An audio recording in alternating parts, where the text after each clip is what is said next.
ഹിസാബില്ലാതെ സ്വർഗത്തിൽ കിടക്കുന്ന മൂന്നാമത്തെ ഭാഗ്യവാന്മാർ.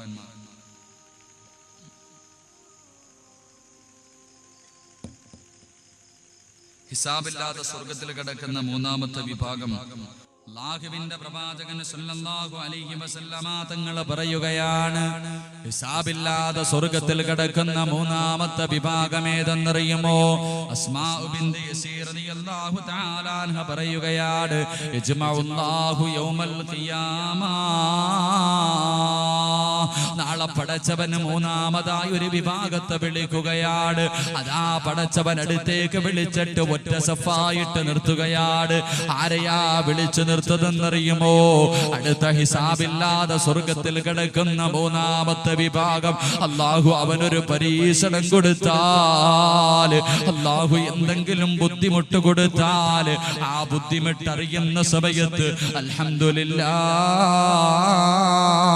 എന്ന് പറയുന്ന മനുഷ്യനുണ്ടല്ലോ, നാളെ ഹിസാബില്ലാതെ സ്വർഗത്തിൽ കിടക്കുമെന്ന് നബിയുനാ റസൂലുള്ളാഹി സല്ലല്ലാഹു അലൈഹി വസല്ലമ തങ്ങൾ പറയാ, ക്യാൻസർ ഒന്ന് തലകറങ്ങി വീണിട്ട് ഹോസ്പിറ്റലിൽ കൊണ്ടുപോയപ്പം ബ്ലഡ് ടെസ്റ്റ് ചെയ്യാൻ പറഞ്ഞു. ഒന്ന് ടെസ്റ്റ് ചെയ്തിട്ട് രണ്ടാമത് ഒന്നും കൂടെ ടെസ്റ്റ് ചെയ്തു. എന്നിട്ട് ഡോക്ടർ മുന്നിൽ വന്നിട്ട് പറയാ, നിനക്ക് ക്യാൻസർ ആണെന്ന് പറയുമ്പോ അൽഹംദുലില്ലാ എന്ന് പറഞ്ഞ നാളെ നീ ഹിസാബില്ലാതെ സ്വർഗത്തിൽ കിടക്കുമെന്ന് നബിയുനാ റസൂലുള്ളാഹി സ്വല്ലല്ലാഹു അലൈഹി വസല്ലം. എന്തെങ്കിലും ബുദ്ധിമുട്ടുണ്ടാകുമ്പോൾ, പ്രശ്നങ്ങൾ ഉണ്ടാകുമ്പോൾ ആദ്യം അൽഹംദുലില്ലാ പറയാൻ മനസ്സുണ്ടാകും. എന്റെ പ്രിയപ്പെട്ടവരോട്, സഹോദരങ്ങളോടൊക്കെ എങ്ങനെയുണ്ട് സന്തോഷം, ജീവിതമൊക്കെ എങ്ങനെയാണെന്ന് ചോദിച്ചാൽ പറയും അൽഹംദുലില്ലാ, റാഹത്താണ്, കച്ചവടമൊക്കെ കൊണ്ട് നല്ലതാണ്. പക്ഷെ കച്ചവടമൊക്കെ ഇല്ലാതായി കഴിഞ്ഞു, എന്തെങ്കിലും ബുദ്ധിമുട്ടാണെങ്കിലോ എങ്ങനെയുണ്ടെന്ന് ചോദിച്ചാൽ അപ്പ അൽഹംദുലില്ലാ പറയില്ല. വല്ലാത്ത ബുദ്ധിമുട്ടൊക്കെ, നഷ്ടത്തിലാണില്ല, അള്ളാഹിനെ സ്തുതിക്കാൻ കഴിയില്ല. സന്തോഷം ഉണ്ടാകുമ്പോ എല്ലാരും പടച്ചവനെ സ്തുതിക്കും. ദുഃഖം ഉണ്ടാകുമ്പോ, എന്റെ പള്ളിയിൽ ഇപ്പൊ ഒരു പ്രിയപ്പെട്ട ചെറുപ്പക്കാരൻ 5 നേരവും പള്ളിക്കകത്ത് വന്ന് നിസ്കരിച്ചു കൊണ്ടിരുന്നവൻ, അവനെ നമസ്കരിക്കാൻ കാണാതെ വന്നപ്പോ എന്റെ പള്ളിയിലെ ഉസ്താദ് അവനെ വിളിച്ചിട്ട് ഉപദേശിച്ചു, എടാ നീ 5 നേരം സുബഹിക്ക് വരെ പള്ളി വന്നുകൊണ്ടിരുന്നയാ, എന്തേ നിന്നെ ഇപ്പൊ കാണുന്നില്ല? ആ പ്രിയപ്പെട്ട ചെറുപ്പക്കാരൻ പറയുന്നു, ഉസ്താദെ 9 വർഷമായിട്ട് ഞാനൊരു പെണ്ണിനെ പ്രണയിക്കാം, ആ പെണ്ണിന്റെ വീട്ടുകാര് കല്യാണത്തിന് സമ്മതിക്കണമെന്ന് പറഞ്ഞോണ്ടാ ഞാൻ പള്ളിക്കകത്ത് കയറിയ. 9 വർഷം സ്നേഹിച്ചിട്ട് ഇപ്പൊ ആ പെണ്ണ് പറയേ എന്നെ വേണ്ടാന്ന് അവള് തന്നെ പറഞ്ഞു. ആ പെണ്ണ് തന്നെ പറഞ്ഞു എന്നെ വേണ്ടാന്ന്, ഇനി അതുകൊണ്ട് ഞാൻ നമസ്കരിക്കുന്നില്ല. എന്റെ പ്രിയമുള്ളവരെ, ആ പയ്യനോട് ഉസ്താദ് ഉപദേശിച്ച ഉസ്താദ് പറഞ്ഞു അത്ര, മോനെ നിന്റെ വാരിയലിൽ നിന്ന് പടച്ചവനൊരു പെണ്ണിനെ സൃഷ്ടിച്ചിട്ടുണ്ട്, സമയമാകുമ്പോ അത് നടക്കും. ഞാൻ വെള്ളിയാഴ്ച പള്ളിയിൽ പോയപ്പോ, കഴിഞ്ഞ ആഴ്ച പള്ളിയിൽ പോയപ്പോ ഈ പയ്യൻ എന്റെ മുന്നിൽ വന്നിട്ട്, ഉസ്താദെ ഒരു സംശയമുണ്ട്. ഞാൻ ചോദിച്ചു എന്താണ്? എന്റെ പ്രിയമുള്ളവരെ, സാധാരണ അള്ളാഹുവിന്റെ പ്രവാചകൻ ആദം നബി അലൈഹിസ്സലാമിന്റെ ഇടത് സൈഡിലെ വാരിയലിൽ നിന്നാണ് ഹവ്വാ ബീവിയെ സൃഷ്ടിച്ചിരിക്കുന്നത് എന്ന് പറഞ്ഞുകൊണ്ട് എന്റെ ഇടത് സൈഡിലെ വാരിയലിൽ നിന്നാണ് എന്റെ ഭാര്യയെ സൃഷ്ടിച്ചതെന്ന് കിതാബിലെങ്ങും കാണാൻ കഴിയില്ല. അങ്ങനെ ഉസ്താദന്മാര് ഇന്ന് വരെ സാധാരണ എല്ലാരും പറയണം, ഈ ഇരിക്കണ ഉസ്താദന്മാര് നിങ്ങളെയൊക്കെ ഇടത് വാരിയയിൽ നിന്നാണ് നിങ്ങളുടെ ഭാര്യയെ സൃഷ്ടിച്ചതെന്ന് പറയാൻ കഴിയില്ല. കാരണം അങ്ങനെ ഹദീസിന്റെ കിതാബുകളിൽ നിന്നും ഞാൻ കണ്ടിട്ടുമില്ല, എന്റെ ഉസ്താദന്മാര് പറഞ്ഞു തരുന്ന കേട്ടിട്ടുമില്ല. ഇനി അങ്ങനെ ഉണ്ടോ എന്ന് എനിക്കറിയില്ല. എല്ലാവരും സാധാരണ പറയാറുണ്ട് ആദം നബിയിലേക്ക് ഖിയാസാക്കിയാ പറയണം. ഇപ്പൊ ഉസ്താദ് ഉപദേശിച്ചുകൊണ്ട് ഈ പയ്യെ എന്റെ അടുത്ത് ചോദിച്ചു, അങ്ങനെയാണെങ്കിൽ ഉസ്താദെ ചില പെണ്ണുങ്ങള് കല്യാണം എല്ലാം കഴിഞ്ഞ് 2 വർഷം ഒരുത്തന്റെ കൂടെ ജീവിച്ച് 2 മക്കളെയും പെറ്റു കൊടുത്തിട്ട് മറ്റൊരുത്തന്റെ കൂടെ ഒളിച്ചോടി പോകുമല്ലോ, അപ്പൊ എങ്ങനെ 50-50 എല്ലാണോ എന്ന് അവ എന്നോട് ചോദിക്കും. ചില ആൾക്കാർ അങ്ങനെയാണല്ലോ. ഇപ്പൊ കാസർഗോഡ് ജില്ലയിലൊക്കെ നോക്കിയാൽ മതി, നമ്മുടെ നാട്ടിലൊക്കെ എന്തായാലും കാണാതിരിക്കത്തൊന്നുമില്ല.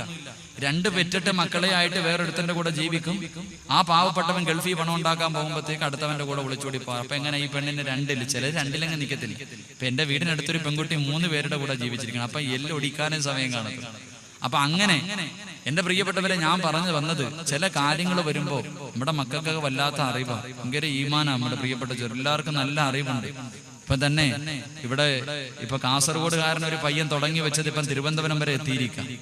കാസർഗോഡുള്ള ഒരു പാവപ്പെട്ടവൻ എണ്ണ അടിക്കാൻ പോയപ്പോ പെട്രോൾ ടാങ്കിന്റെ മുകളിൽ കൈയടിച്ച് അടിച്ചുകൊണ്ടൊരു പാട്ട് പാടി, ആ പാട്ടിപ്പം പാടി തിരുവനന്തപുരം വരെ എത്തിയിരിക്കുക. ഇപ്പൊ നെറ്റിലൊക്കെ കയറുകയാണെങ്കിൽ, വാട്സപ്പിലൊക്കെ ഇപ്പം മൂത്രമൊഴിക്കുമ്പോഴും ബാത്റൂമിൽ കുളിക്കുമ്പോഴും എന്റെ പ്രിയപ്പെട്ടവരൊക്കെ മാഹിയിലെ പെണ്ണിനെ കണ്ടിരിക്കണം, തലശ്ശേരിയിലെ പെണ്ണിനെ ഇതൊക്കെ പാടിക്കൊണ്ടാണ് നടക്കുന്നത്. ഞാനിന്ന് ഉഷാദ് ബാക്കവിയും കൂടെ പയ്യന്നൂർ എട്ടിക്കുളം എന്ന സ്ഥലത്ത് വാഴ്തു പറഞ്ഞു. 1ാമത്തെ ദിവസം ബാക്കവി, 19-ാം തീയതി ബാക്കവി, 20-ാം തീയതി ഞാൻ. 1ാമത്തെ ദിവസം പ്രസംഗം എല്ലാം കഴിഞ്ഞിട്ട് ബാക്കവി ഈ പെണ്ണിനെ നല്ല വിമർശിച്ചു. വാഴെല്ലാം കഴിഞ്ഞിട്ട് പിറ്റേ ദിവസം ഞങ്ങൾ രണ്ടുപേരും കൂടെ വാക്കവി പറഞ്ഞു, ഇന്ന് ഞാനും നിൽക്കാൻ, നമുക്ക് ഒരുമിച്ച് പോകാം, നിന്റെ വാഴ ഞാൻ കേട്ടിട്ടില്ല എന്നൊക്കെ പറഞ്ഞു വാക്കവി എൻ്റെ കൂടെ റൂമിൽ ഞങ്ങൾ രണ്ടുപേരും കിടന്നുറങ്ങാം.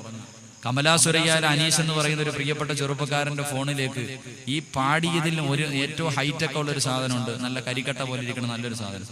അവള് ഈമാൻ കൂടിയവളാ. അവള് ഫോൺ വിളിച്ചപ്പോൾ ഈ പാവപ്പെട്ടവൻ എൻ്റെ കയ്യിൽ തന്നു. ഞാനിങ്ങനെ ഫോണൊക്കെ എടുത്തു നോക്കി ഇവൾ എന്നോട് ചോദിക്കാം, ഇസ്ലാമിൽ പാട്ട് പാടാൻ അവകാശമില്ലേ, സ്വാതന്ത്ര്യമില്ലേ? അള്ളാഹുവിന്റെ പ്രവാചകൻ മദീനയിലേക്ക് ചെന്നപ്പോൾ പാട്ട് പാടിയല്ലേ സ്വീകരിച്ച്? അവർക്ക് അറിവില്ലാഞ്ഞിട്ടല്ല, അള്ളാന്റെ പ്രവാചകൻ മദീനയിലേക്ക് ചെന്നപ്പം പാട്ട് പാടിയിട്ടല്ലേ സ്വീകരിച്ചേ? അള്ളാന്റെ റസൂലിന്റെ മുന്നിൽ പാട്ട് പാടിയ ഒരു സഹാബിക്ക് തന്റെ ഷാളെടുത്ത് പ്രവാചകൻ കൊടുത്തല്ലോ, പിന്നെ പാട്ട് പാടുന്നതിൽ എന്താ കുഴപ്പമെന്ന് അവള് ചോദിക്കുക. അവർക്ക് വിവരം ഇല്ലാഞ്ഞിട്ടല്ല. അവസാനം ഞാൻ പെണ്ണിനോട് ചോദിച്ചു, മോളെ, ഈ ഹോട്ടലിന്റെ ഫ്രണ്ടിൽ ഇങ്ങനെ നിന്നിട്ട് വിളിക്കും, ചോറുണ്ണാൻ ആര് വേണമെങ്കിലും വരാൻ വേണ്ടി ഒരാൾ നിന്ന് വിളിക്കണ പോലെ നിന്നെ തുടരണമെങ്കിൽ നീ തലശ്ശേരിയിലേക്ക് വരാൻ വിളിച്ചല്ലോ, അതെന്താന്ന്? അപ്പൊ പെണ്ണ് പറയാ, അത് അങ്ങനെ ഒന്നും ഞാൻ ചിന്തിച്ചിട്ടില്ല, അള്ളാഹു നീയത്തനുസരിച്ചല്ലേ കാര്യങ്ങൾ തീരുമാനിക്കുന്നത്. ഇന്നമൽ അഅ്മാലു ബിന്നിയാത്ത്. ആ പെണ്ണ് പറയാ, എന്റെ മനസ്സിൽ എന്താണെന്ന് അള്ളാഹുവിന് മാത്രമേ അറിയൂ, ഞാൻ അങ്ങനെ ഒന്നും കരുതിയില്ല, നിങ്ങൾ അങ്ങനെ കാണുന്നത് കൊണ്ടാ പ്രസംഗിച്ചുകൊണ്ട് നടക്കണേ. അവസാനം ഇത് പറഞ്ഞപ്പോഴത്തേക്ക് എനിക്ക് സഹിച്ചില്ല. കാരണം അത്രയും നേരം ഞാൻ ഒരു ഉസ്താദ് എന്ന നിലയിൽ സംസാരിച്ചോണ്ടിരുന്നു. അത്ര ക്ഷമയൊന്നും എനിക്കില്ല. ഞാൻ ഇത് കൂടെ കേട്ടപ്പോഴത്തേക്ക് പിന്നെ നല്ല നാല് പറഞ്ഞു. ബാക്കവി ഉറക്കത്തിൽ നിന്ന് ചാടി എഴുന്നേറ്റ് എന്താടാന്ന് ഫോൺ കയ്യിലോട്ട് കൊടുത്തു. പിന്നെ ബാക്കവി ബാക്കിയുള്ളത് പറഞ്ഞു. ഇവള് പറഞ്ഞു, ഞാൻ ഇച്ചിരി ബാങ്കിൽ, ഞാൻ ഡൽഹിയിലൊക്കെ പോയി പഠിച്ചത് കൊണ്ട് എനിക്ക് ഇച്ചിരി ധൈര്യമുണ്ട്. എന്റെ കൂടെ ഉള്ള 2 കൊച്ചുകുട്ടികളാ, അവരെങ്ങാണ് ആത്മഹത്യ ചെയ്ത് കഴിഞ്ഞാൽ നിങ്ങൾക്കെതിരെ കേസ് കൊടുക്കും. പിന്നെ ഉറക്കത്തിൽ നിന്ന് എഴുന്നേറ്റ ദേഷ്യവും ഇവള് പറഞ്ഞതെല്ലാം കൂടെ ആയപ്പോഴത്തേക്ക് പിന്നെ നൗഷാബാക്കവി പറഞ്ഞു, മോളെ, എന്റെ അവസാന ശ്വാസം വരെ നിനക്കെതിരെ ഞാൻ വാഴ്ന്നു പറയും, നിന്റെ കാര്യത്തിൽ തീരുമാനമായിരുന്നു. അവസാനം ആ പ്രിയപ്പെട്ട പെണ്ണ് ഫോണ് താഴെ വെച്ചിട്ട് പിന്നെ കുറച്ച് കഴിഞ്ഞ് വിളിച്ചു. വാപ്പയും ഉമ്മയും എല്ലാരും പൊട്ടിക്കരഞ്ഞ്, ഉസ്താദെ പൊരുത്തപ്പെടാൻ അറിയാതെ ചെയ്തതാന്നൊക്കെ പറഞ്ഞ് പൊട്ടിക്കരഞ്ഞു. അള്ളാഹു ആ പൊന്നുമോക്ക് ഈമാൻ നിലനിർത്തി കൊടുക്കുമാറാകട്ടെ. അള്ളാഹു ആ സഹോദരിക്ക് ഈമാൻ നിലനിർത്തി കൊടുക്കുമാറാകട്ടെ.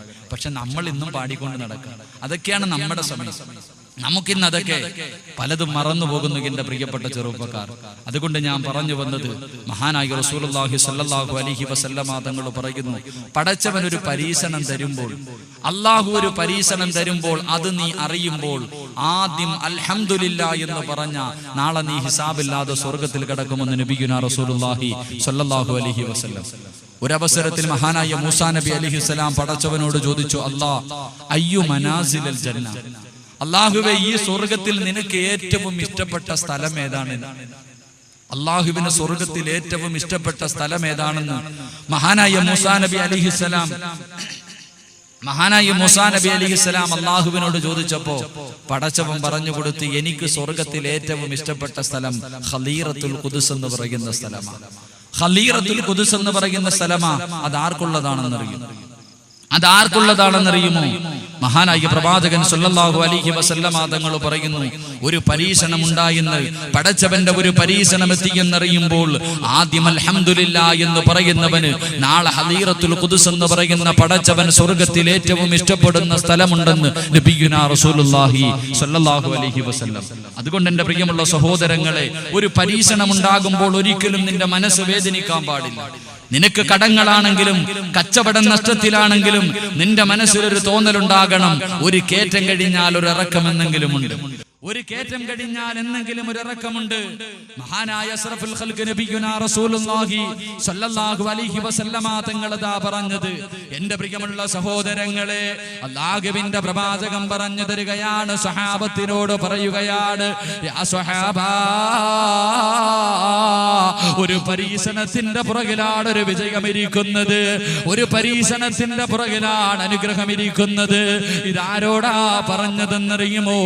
അല്ലാഹുവിന്റെ പ്രവാചകന്റെ സഹാബിയായ തൽഹ റളിയല്ലാഹു അൻഹു വിവാഹം കഴിഞ്ഞിട്ട് വർഷങ്ങൾ കാത്തിരിക്കുകയാണ്. തനിക്ക് മക്കളില്ല. അവസാനം ഒരുപാട് വർഷങ്ങൾക്ക് ശേഷം ഒരു പൊന്നുമകൻ ജനിക്കുകയാണ്. ആ പൊന്നുമകനോട് വല്ലാത്ത സ്നേഹമാണ്. ആ പൊന്നുമകനോട് വല്ലാത്ത സ്നേഹമാ. എവിടെ പോയാലും പൊന്നുമകനെ കൊണ്ട് നടക്കുകയാണ്. മഹാനായ ത്വൽഹ റളിയല്ലാഹു അൻഹു ഉണ്ടല്ലോ, വർഷങ്ങൾ കടന്നു പോവുകയാണ്. ഒരു ദിവസം യാത്രയ്ക്ക് വേണ്ടി പുറപ്പെടുകയാണ്. മഹാനായ ത്വൽഹ റളിയല്ലാഹു അൻഹു തന്റെ സ്നേഹനിധിയായ പൊന്നുമകനെ കെട്ടിപ്പിടിച്ച് ചുടുചുംബനം കൊടുത്തിട്ട് ഭാര്യയുടെ കയ്യിലേൽപ്പിക്കുകയാണ്. എന്നിട്ട് യാത്ര പോവുകയാണ്. യാത്ര പോയി കഴിഞ്ഞ് കുറെ ദിവസം കഴിയുമ്പോ തന്റെ പൊന്നുമകന് രോഗം പിടിക്കുകയാണ്. ഓരോ ദിവസം കഴിയുമ്പോഴും രോഗങ്ങൾ കൂടിക്കൊണ്ടിരിക്കുകയാണ്. അവസാനം എന്റെ പ്രിയപ്പെട്ടവരെ, മഹാനായ ത്വൽഹ റളിയല്ലാഹു അൻഹു മടങ്ങി വരുന്ന ദിവസമുണ്ടല്ലോ, തന്റെ പൊന്നുമകൻ അങ്ങോട്ട് മരണപ്പെടുകയാണ്. ത്വൽഹ റളിയല്ലാഹു അൻഹുവിന്റെ പൊന്നുമകൻ മരണപ്പെടുകയാണ്. വീട്ടിലാണെങ്കിൽ തന്റെ പ്രിയപ്പെട്ട ഭാര്യ. ആരാണ് വീട്ടിലുള്ളതെന്നറിയുമോ? അല്ലാഹുവിന്റെ പ്രവാചകന്റെ സഹാബിയായ ത്വൽഹ റളിയല്ലാഹു അൻഹുവിന്റെ പ്രിയപ്പെട്ട ഭാര്യ ഉമ്മു സുലൈം റളിയല്ലാഹു തആല അൻഹ മാത്രമാണ് വീടിനകത്തുള്ളത്. തന്റെ പൊന്നുമകൻ മരിച്ചിരിക്കുകയാണ്. ഇന്ന് തന്റെ പ്രിയ ഭർത്താവ് മാസങ്ങളായി യാത്രയ്ക്ക് പോയിട്ട് മടങ്ങി വരികയാണ്. മടങ്ങി വരുമ്പോ ആദ്യം വീടിനകത്തേക്ക് കയറി വരുമ്പോൾ തന്റെ പൊന്നുമകൻ മരിച്ചു എന്ന് പറയുമ്പോൾ സഹിക്കാൻ തൽഹയ്ക്ക് കഴിയില്ലല്ലോ. ഉമ്മു സുലൈം റളിയല്ലാഹു തആല അൻഹ തന്റെ പൊന്നുമകന്റെ മയ്യത്ത് കുളിപ്പിക്കുകയാണ്. 10 മാസം ചുമന്നുകൊണ്ട് നടന്ന മരണവേദനയുടെ വേദനയും സഹിച്ച് പ്രസവിച്ച തന്റെ പൊന്നുമകന്റെ മയ്യത്തുണ്ടല്ലോ, ഒറ്റയ്ക്ക് കൊണ്ടുപോയി ആരും അറിയാതെ കുളിപ്പിക്കുകയാ. എന്നിട്ട് തന്റെ പൊന്നുമകനെ എടുത്തു കൊണ്ടുവരികയാണ്. അതാ വീടിനകത്തേക്ക് കൊണ്ട് പുതച്ച് കിടത്തുകയാ. വെള്ളത്തുണിയിൽ പുതച്ച് കിടത്തിയിട്ടിരിക്കുകയാ. കരഞ്ഞുകൊണ്ടിരിക്കുകയാണ്. ആ അവസരത്തിൽ അതാ ത്വൽഹ റളിയല്ലാഹു അൻഹു കടന്നു വരികയാണ്. യാത്ര കഴിഞ്ഞ് തന്റെ പ്രിയതമൻ വീട്ടിലേക്ക് മടങ്ങി വരുമ്പോൾ ത്വൽഹ റളിയല്ലാഹു അൻഹുവിന്റെ പ്രിയപ്പെട്ട ഭാര്യയുണ്ടല്ലോ, ഉമ്മു സുലൈം റളിയല്ലാഹു തആല അൻഹ മുഖം തുടയ്ക്കുകയാ. മുഖത്തിലേക്ക് സന്തോഷം കൊണ്ടുവരികയാണ്. തന്റെ പൊന്നുമകൻ മരിച്ച വാർത്തയങ്ങ് മറച്ചു വെക്കുകയാണ്. ത്വൽഹ റളിയല്ലാഹു അൻഹുവിനെ സലാം പറഞ്ഞുകൊണ്ട് പുഞ്ചിരിക്കുന്ന മുഖത്തോടെ സ്വീകരിക്കുകയാണ്. വീടിനകത്തേക്ക് സ്വീകരിക്കുകയാ. കുളിക്കാനുള്ള വെള്ളമെടുത്ത് കൊടുക്കുകയാണ്. കഴിക്കാൻ ഭക്ഷണം തയ്യാറാക്കി കൊടുക്കുകയാണ്. എന്നിട്ട് എന്റെ പ്രിയപ്പെട്ടവരെ, ഇബാദത്തുകൾ കഴിഞ്ഞിട്ട് രണ്ടുപേരും കൂടെ കിടപ്പറയിലേക്ക് കടന്നു ചെല്ലുമ്പോൾ ത്വൽഹ റളിയല്ലാഹു അൻഹു ചോദിച്ചു, ഉമ്മു സുലൈം, നമ്മുടെ പൊന്നുമകൻ എന്തേ? ഉമ്മു സുലൈം റളിയല്ലാഹു തആല അൻഹ പറയുകയാണ്, പൊന്നുമകൻ ഉറങ്ങി എന്ന് പറയുകയാ. രണ്ടുപേരും കൂടെ യഥാ മണിയറയ്ക്കകത്തേക്ക് കിടക്കുകയാണ്. കിടപ്പറ പങ്കിടുകയാണ്. തന്റെ വേദനകൾ മുഴുവനും മനസ്സിനകത്ത് കടിച്ചമർത്തിയിട്ട് തന്റെ പ്രിയതമന്റെ ആഗ്രഹമാ. മാസങ്ങളായി പോയിട്ട് തന്റെ ഭർത്താവിന്റെ മോഹങ്ങൾ നടത്തി കൊടുക്കുകയാണ്. രണ്ടുപേരും കൂടെ എല്ലാം കടിഞ്ഞിട്ട് കിടക്കുമ്പോൾ ഉമ്മു സുലൈം റളിയല്ലാഹു തആല അൻഹ തന്റെ പ്രിയ ഭർത്താവിനോട്, ഒരാരെങ്കിലും ഒരു അമാനത്തായ ഒരു വസ്തു തന്നാൽ തിരിച്ചു ചോദിക്കുമ്പോ കൊടുക്കണോ തൽഹ? ത്വൽഹ റളിയല്ലാഹു അൻഹു ഉമ്മു സുലൈമിനോട് പറയുന്നു, പെണ്ണേ, അമാനത്തായ ഒരു സാധനം തന്നിട്ട് തിരിച്ചു ചോദിക്കുമ്പോ കൊടുക്കണ്ടേ ഉമ്മു സുലൈം? ത്വൽഹ റളിയല്ലാഹു അൻഹു പറഞ്ഞു കഴിയുമ്പോൾ പൊട്ടിക്കരഞ്ഞുകൊണ്ട് ഉമ്മു സുലൈം പറയുകയാണ്, ഏ തൽഹ, പടച്ചവൻ നമുക്ക് അമാനത്തായി തന്ന മോനുണ്ടല്ലോ, ആ മോനങ്ങ് മരിച്ചു തൽഹ. ത്വൽഹ റളിയല്ലാഹു അൻഹു ചാടി എഴുന്നേൽക്കുകയാണ്. തന്റെ പൊന്നുമകന്റെ മയ്യത്തിന്റെ മുന്നിലേക്ക് ഓടുകയാണ്. അവിടെ പോയിരുന്ന് പൊട്ടിക്കരയുകയാ. തന്റെ പൊന്നുമകൻ മരിച്ച വാർത്ത പറഞ്ഞിട്ടില്ല. ഇത്രയും നേരം അറിയിക്കാതെ തന്റെ ഭർത്താവിന്റെ ആഗ്രഹങ്ങൾ സാധിച്ചിരിക്കുകയാണ്. എന്റെ പ്രിയമുള്ളവരെ, സുബഹിന്റെ സമയമായപ്പോൾ ഇലാ ഹദ്റത്തി റസൂലില്ലാ, പടച്ചവന്റെ പ്രവാചകന്റെ മുന്നിലേക്ക് ഓടുകയാണ്, അല്ലാഹുവിന്റെ റസൂലിന്റെ മുന്നിലേക്ക് ഓടിച്ചെല്ലുകയാണ്. അവിടുന്ന് പറയുന്നു, യാ റസൂലല്ലാഹ്, അല്ലാഹുവിന്റെ റസൂലേ, ഈ ഉമ്മു സുലൈമിനെ എനിക്ക് വേണ്ട നബിയേ. അല്ലാഹുവിന്റെ പ്രവാചകം ചോദിച്ചു, തൽഹാ എന്തു പറ്റി തൽഹാ, എന്തിനാണ് ഉമ്മു സുലൈമിനെ ഉപേക്ഷിക്കുന്നതെന്ന് ചോദിക്കുമ്പോൾ അവിടുന്ന് പറയുന്നു, യാ റസൂലല്ലാഹ്, എന്റെ പൊന്നുമകൻ മരിച്ചു കിടന്നപ്പോ ഇവളെന്നോട് പറഞ്ഞില്ല നബിയേ, എനിക്ക് ഭക്ഷണം തന്നു നബിയേ, എന്നെ കൊണ്ട് കിടപ്പറ പങ്കിച്ചു നബിയേ, ഇവളെന്നെ ചതിച്ചു നബിയേ. അല്ലാഹുവിന്റെ പ്രവാചകന്റെ മുന്നിൽ തൽഹ റളിയല്ലാഹു അൻഹു പറയുമ്പോൾ അല്ലാഹുവിന്റെ റസൂൽ പറയുന്നു, തൽഹാ ഇതുപോലെ ഒരു ഭാര്യ നിനക്ക് കിട്ടിയില്ലേ? 9.5 മാസം വയറ്റിൽ ചുമന്നിട്ട് മരണവേദനയുടെ വേദനയും സഹിച്ച് പ്രസവിച്ച തന്റെ പൊന്നുമകന്റെ മയ്യത്ത് സ്വന്തമായി കുളിപ്പിച്ചില്ലേ? വീടിനകത്ത് പുതച്ചു കിടത്തിയില്ലേ? തന്റെ പ്രിയതമൻ വരുമ്പോൾ മനസ്സിന്റെ ഉള്ളിൽ വേദനകൾ മുഴുവനും കടിച്ചമർത്തിക്കൊണ്ട് തന്റെ ഭർത്താവിന്റെ ആഗ്രഹം സാധിച്ചു തന്നില്ലേ? ഇതുപോലെ ഒരു ഭാര്യ നിനക്ക് കിട്ടിയില്ലേ? അല്ലാഹുവിന്റെ റസൂൽ പറയുകയാണ്, തൽഹ റളിയല്ലാഹു അൻഹുവിനോട് അല്ലാഹുവിന്റെ പ്രവാചകൻ പറയുന്നു, തൽഹാ ഇല്ലാ യലമൽ ജസാ മാ യലമൽ ബലാ.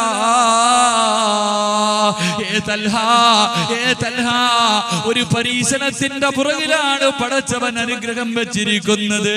അതുകൊണ്ട് തൽഹാ, ഇന്നലെ നിങ്ങൾ ബന്ധപ്പെട്ടതിലൂടെ നിനക്കൊരു മകൻ ജനിക്കും തൽഹാ. എന്റെ പ്രിയമുള്ളവരെ, ചരിത്രം പറയുകയാണ്, അനസ് എന്ന് പറയുന്ന ഒരു പൊന്നുമകൻ ജനിക്കുകയാണ്. ആ പൊന്നുമകൻ ഖുർആൻ മുഴുവനും കാണാതെ പഠിക്കുകയാണ്. ആ അനസ് റളിയല്ലാഹു അൻഹുവിന്റെ കുടുംബ പരമ്പരയിൽ 12ഓളം ഹാഫിളീങ്ങൾ ഉണ്ടായെന്ന് ചരിത്രം പഠിപ്പിക്കുമ്പോൾ